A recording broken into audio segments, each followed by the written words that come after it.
రుద్రాక్ష ధారణ ఆధ్యాత్మిక శక్తినే కాకుండా ఆరోగ్య శక్తిని కూడా కలిగిస్తుంది. ఉత్తమమైనటువంటి ఫలితాలు, జ్ఞానవృద్ధి రుద్రాక్ష ధారణ ద్వారా కూడా ఏర్పడుతుంటాయి.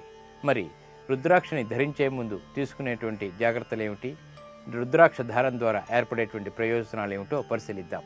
రుద్రాక్ష ధరించే ముందు వాటిని ఆవు నెయ్యితో శుద్ధి చేసి మంత్రోచ్చారణ చేయాలి. అప్పుడే అది ధరించినటువంటి 40వ రోజు నుంచి ఫలితాలు ప్రారంభించబడతాయి. రుద్రాక్ష నుండి వ్యతిరేక తరంగాలు బయటికి రానేరవు. రుద్రాక్ష ఎంత చిన్నది అయినా అంత పవిత్రమైనది. ఒకరి రుద్రాక్షలను మరొకరు ధరించకూడదు. భిన్నముఖాల రుద్రాక్షల్ని గుండె దగ్గరగా ధరిస్తే ఆ రుద్రాక్షల నుండి వెలువడయ్యేటువంటి తరంగాలు మెదడును నియంత్రించే సంకేతాలుగా వెళ్తాయి.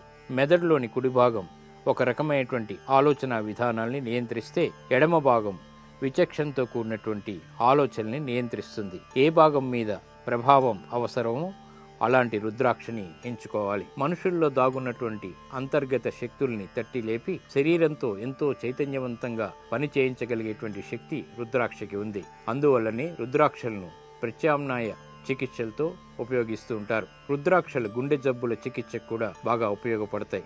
అధిక రక్తపోటుతో బాధపడే వారికి రుద్రాక్ష ధారణ చాలా మేలు చేస్తుంది. అలాగే ఇతర ఆరోగ్య సమస్యలకు కూడా ఈ రుద్రాక్ష ధారణ మేలుని కలిగిస్తుంది.